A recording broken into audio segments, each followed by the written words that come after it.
আসসালামু আলাইকুম। কেমন আছো সবাই? আশা রাখছি আল্লাহর রহমতে সকলেই ভালো আছো।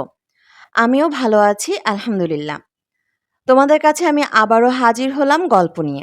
গল্পটি শুরু করার আগে তোমাদের সবার কাছে ছোট্ট একটি অনুরোধ, গল্পটি যদি আমার ইউটিউব চ্যানেলে শুনে থাকো তাহলে এক্ষুনি সাবস্ক্রাইব করো, আর যদি ফেসবুক পেজে শুনে থাকো তাহলে এক্ষুনি ফলো দিয়ে রাখো, যাতে করে আমার সব নতুন নতুন ভিডিওগুলো সবার আগে তোমাদের কাছে পৌঁছে যায়।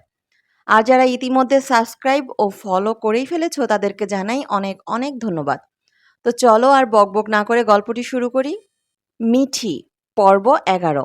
শুভর সকালে ঘুম ভাঙল ৭:৩০ নাগাদ। এত বেলা অবধি ঘুমালাম। উফ, কি দেরি হয়ে গেছে।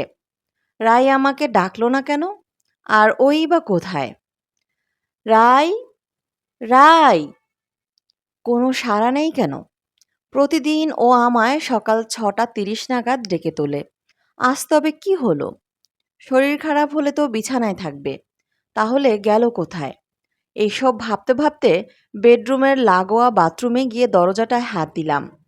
দরজা তো বাইরে থেকে বন্ধ, মানে ও ভিতরে নেই। তাহলে গেল কোথায় মেয়েটা? এইসব সাত পাঁচ ভাবতে ভাবতে ঘর থেকে বেরিয়ে কিচেনে এসে দেখি, এ কি! রাই, রাই অমনভাবে নিচে পড়ে আছে কেন?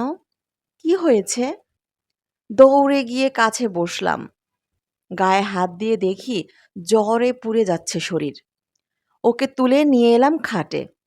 বালিশে মাথা রেখে শুইয়ে দিলাম। তখনই চোখ গেল ওর বাঁ হাতের দিকে। দেখি ওর ঠিক কবজির কাছে কালো একটা দাগ।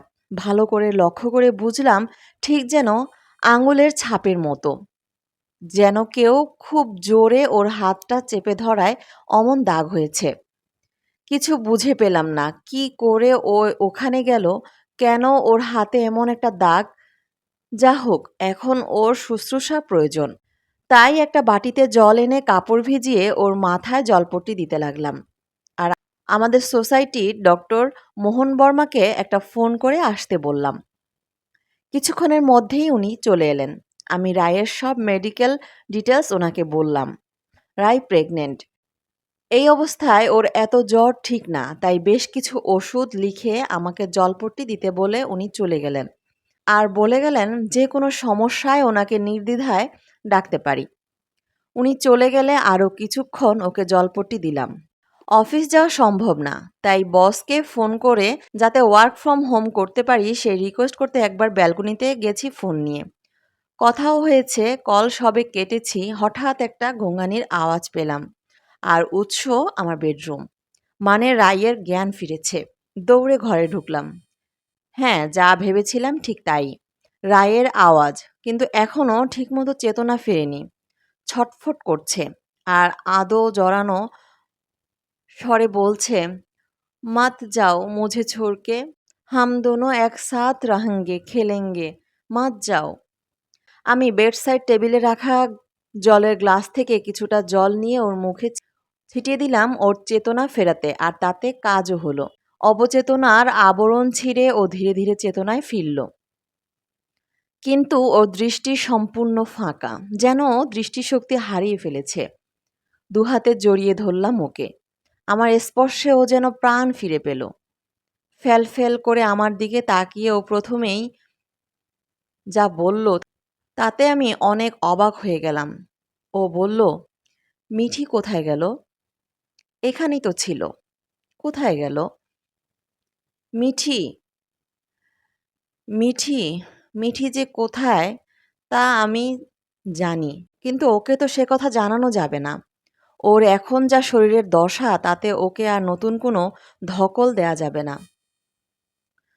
তাই মিথ্যার আশ্রয় নিয়ে বললাম, ওরা এলাহাবাদ গেছে। ৩ বছরের দাম্পত্য জীবনে এখনো পর্যন্ত ওকে কখনো কোনো বিষয়ে মিথ্যা বলিনি, তাই নিজের মনেই একটা গিল্টি ফিল করলাম।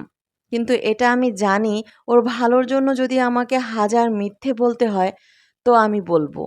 আমি জানি মিঠির জন্য ওর মনে মাতৃত্বের অনুভূতি তৈরি হয়েছিল। ও মিঠিকে খুব ভালোবাসে, কিন্তু মিঠির যে কি হয়েছে তা আমি ওকে কোনোভাবেই বলতে পারবো না, কোনোভাবেই না।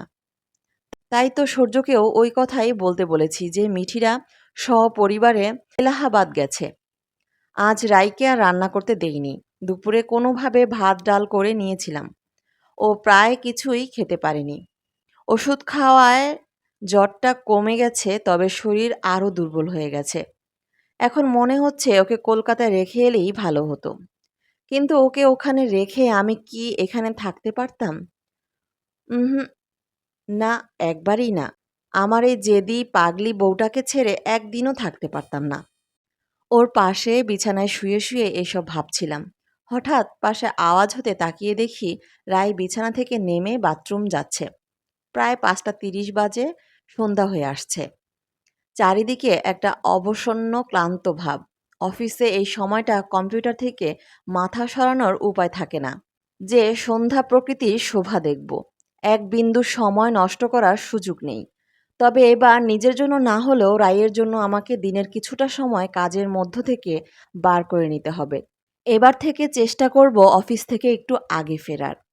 এসব নানা কথায় মাথা ভিড় করছে। হঠাৎ একটা কিছু আওয়াজে আমার চিন্তার জাল ছিন্ন হলো। আওয়াজটা বাথরুম থেকে এলো। রাই তো ওখানেই, তবে কি ও পড়ে গেছে? ভয়ে আঁতকে উঠে পড়িমড়ি করে ছুটলাম বাথরুমের দিকে। দরজা বন্ধ না, ভেজানো। হালকা হাতে ঠেলতেই খুলে গেল। আর ভিতরে যে দৃশ্য দেখলাম তার আশা আমি করিনি। এই দৃশ্য দেখে চোখ আমার অজান্তেই বিস্ফোরিত হয়ে গেল। প্রিয় বন্ধুরা, আজকের পর্ব এই পর্যন্তই। এরকম সব মজার মজার গল্প শুনতে চাইলে আমার সাথে জুড়ে থেকো।